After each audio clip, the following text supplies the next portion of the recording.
Hello and welcome to this episode of The Unnoticed Entrepreneur with me, Jim James, here in the UK. And today we're going to San Francisco and we've got Yong-Soo Chung. Welcome to the show. Thanks, Jim. I really appreciate being here.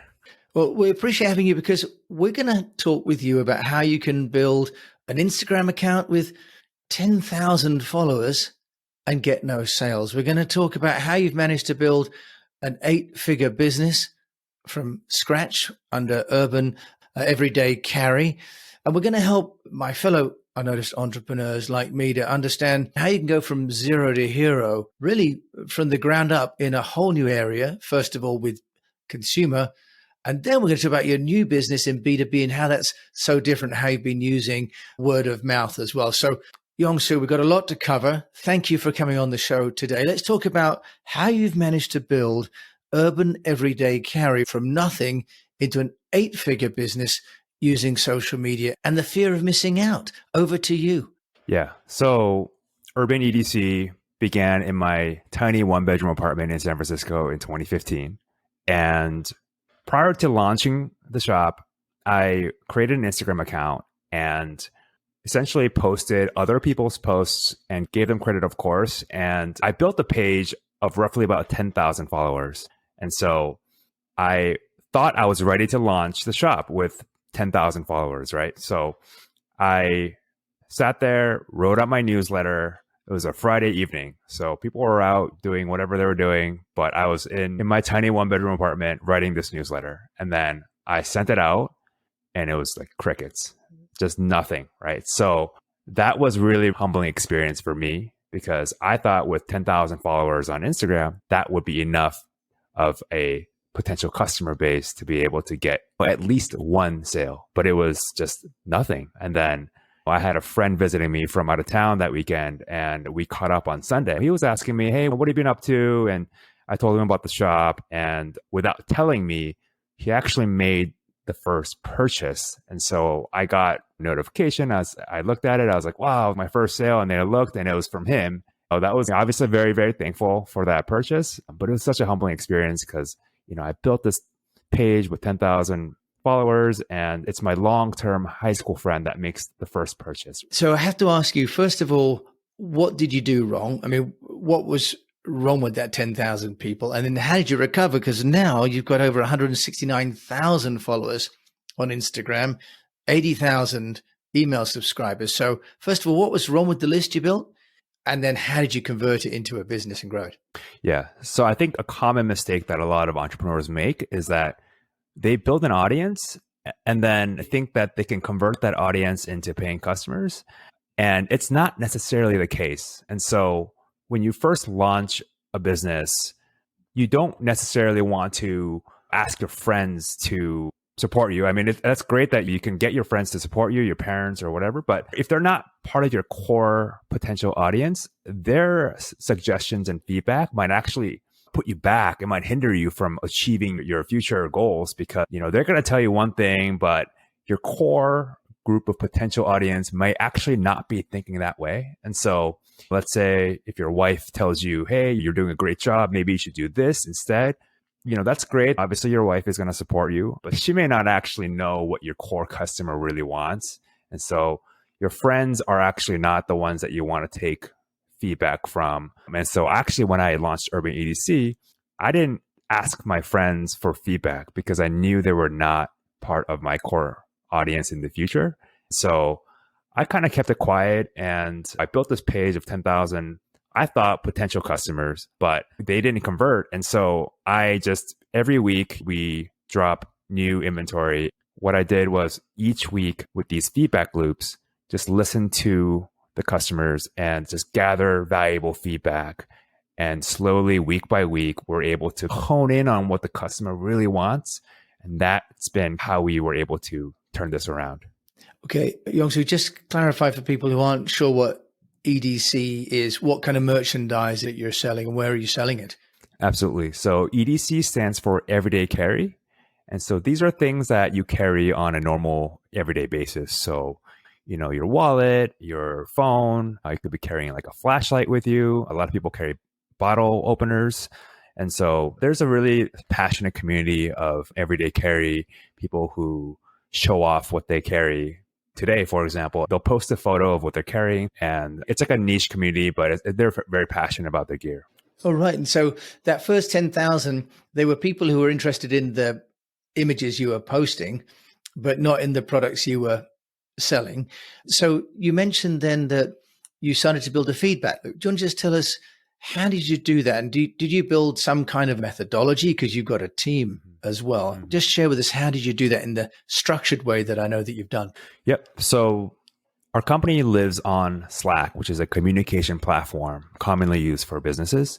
And you want to have the feedback loops populate wherever your company lives. And so for us, that's Slack. And so what we did was use a simple survey company called Typeform. And we have the surveys ported directly into a separate Slack channel using Zapier, which is like an API integration platform. And so that way, each time a survey comes in, it just goes right into that channel and everybody sees it. So you can't hide behind bad feedback. Everything just comes in. Okay. And because you're not selling on Slack, where are you selling? On Amazon? Or you got Shopify or Etsy? Yep. We have our own website and we do use Shopify for our backend. And so we actually don't sell on Amazon or Etsy or any other channel. It's just from our own website. Well, so you've managed to build over 80,000 email subscribers and a huge base of business. How have you got the word out then? Because if you're not part of the Amazon marketplace where you've got that traffic, you've got your own domain name, whilst that's a better protection in terms of a piece of property, isn't it? You've got to do the work to get the traffic in. So do you want to share with us, how have you got potential customers every day, carry people to come to the shop online? Sure. So I have a little mini framework that I could present to your listeners. Oh, yes, please. That'd be great. So I think the first step really when you're just starting out is to try to look for collaborators. So people that have audiences on their own that you could provide value and that they'll share it with their audience. And that will kind of help you grow or at least get kickstarted into a certain level of audience, right? So you're kind of piggyback off of other people's audiences to reach a certain stage. So that's the first step. Now, the second step is looking at, essentially you want to build a consistent brand and message. And so for us at Urban EDC, we have weekly gear drops that sell out very quickly. And so word got out that we're dropping this gear every week and they sell out literally within minutes or sometimes even a few seconds. And so people start talking, right? They tell their friends like, hey, this shop can you believe that this sold out in 5 seconds? What are they selling? And so you get people talking about your brand. And so once that starts happening, and this is step 2 of this little mini framework, you get your messaging out to others, right? So this also has to do with your own brand values. So if you have a very strong brand value in a certain industry, then people also will start talking about that. And so that's step 2. And then the final step is when someone subscribes to your emailing list or when they start following you on Instagram, they have a certain expectation of what they're going to get from you, right? So for us, we make it very clear that each Wednesday we have new inventory that's dropping and you're going to hear about it through our newsletter. And so that's an expectation that our customers have. And so we always, without fail, provide that email on Wednesdays, and we always drop new gear on Wednesday. That way, their expectations are met. We're delivering value to them, and it's all about consistency. So week after week, they're on the website because each Wednesday we're going to drop new gear. And so they are just waiting, and they know they've been trained almost to expect that from us. And so when you build that over time, that consistency really pounds into something much bigger. Wow. So I'm talking here with Yong-Soo Chung, who's the founder and CEO of a company called Urban EDC. So now you've built this business up. You talk about the brand values. Do you want to give us an indication of what yours are, Urban EDC? Because it sounds like a Gen Z focused kind of proposition. You talk about dropping gear. So what would be your brand values that you're referring to and getting engagement with? Yeah. So we want to empower designers and makers to really get their creativity out into the wild. And so we're really big on the community of everyday carry. And so we want to empower the next designer to be able to get their designs out and distribute that to thousands of millions of people, right? And so we want to provide that platform for someone who's just starting out, who has a really great design that's really catching a lot of hype, to be able to do that. And so really just serving the community, that's what it's really about for brand building. Which community are you serving? And how can you provide value to that community where others will talk about you in the context of that community? So it sounds like you've actually got two communities there. If you're not selling branded products from large FMCG brands, but rather from creators and designers, and you're matching them and connecting them with potential customers. Is that right, Yong-Soo? You've really got two different communities to engage? Yeah, so that is a good distinction. So there are two communities, but there are actually a lot of people in both communities. So someone that starts off as a consumer, they love the gear so much that they end up buying some machinery and they start making their own gear. This has happened so many times that I've seen people in the community just being an enthusiast to begin with. And then a couple years later, they're making their own little bottle openers or whatnot, and they're starting to sell on their own. And that's been really cool to see that they've kind of, in a way, it's empowering entrepreneurship, right, Jim? They start off in an area where they're interested, and then they themselves become the entrepreneur in that community. Absolutely. And are these makers and designers mainly from the West Coast, for example, or are they interacting with you from around the world? They're everywhere. So they're makers across the world. And some of the best makers are in places that you would never imagine. And so it's really, in my opinion, important to get that creativity out of all sorts of different parts of the world, because you just never know where that creativity is going to be. Yeah, no, that's fantastic. And in terms of acquisition then for the makers, do you have a separate outreach program for them? Are you promoting yourself as a platform for them, for example, maybe on TikTok, for example, or on Google? Is there a strategy separate to the one to get the customers in? You mentioned there's overlap, but do they have? So there's a separate process for that as well. When we first started, we would reach out to a lot of these makers, and each maker has their own size of audience, right? So going back to that mini framework that I discussed, we were reaching out to makers trying to collaborate with them. And to be honest, most of them said no. Why would they even bother? We have nothing. Like, what's in it for them? So in the beginning, it was tough, but you work your way up, and then eventually you get to a point where they're coming to you now. They're coming to us and saying, hey, how do I get my products listed in your shop? What's the process?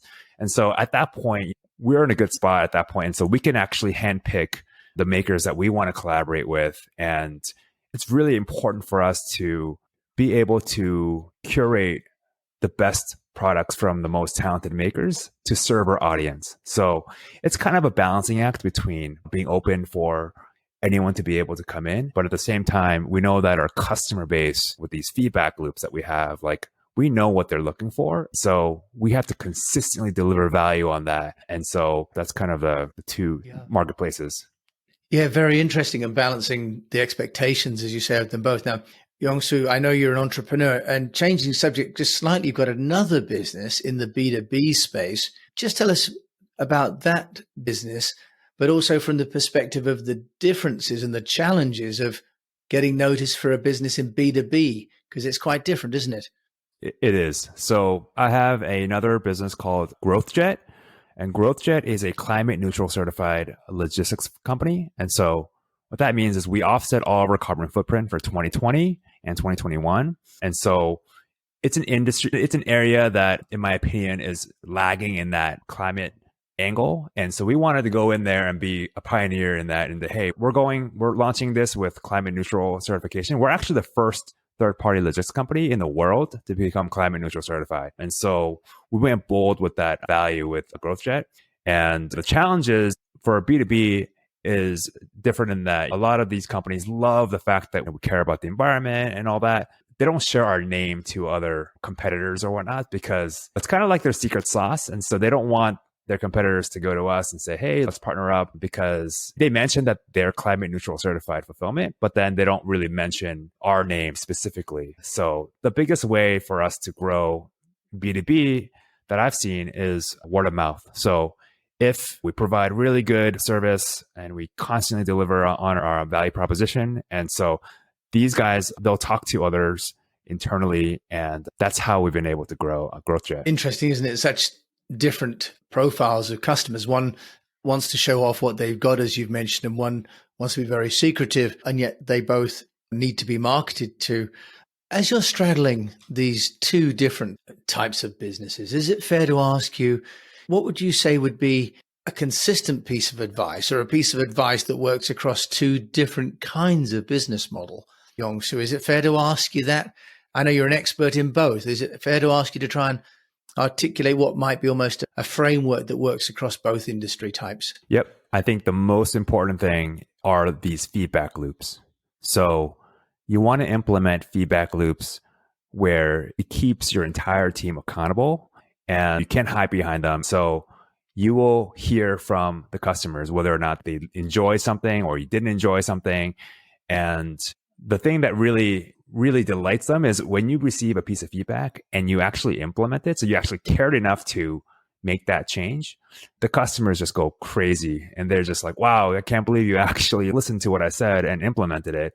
And we've been able to build a loyal following just by listening to our customer. And like I mentioned at the very beginning of the episode, we listen to our customers each week and tweak something slightly each week. And that has allowed us to grow into something much bigger.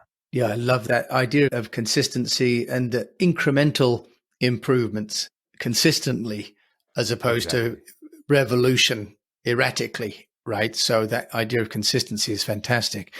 Yong-Soo Chung, if people want to find out more about you, how can they do that?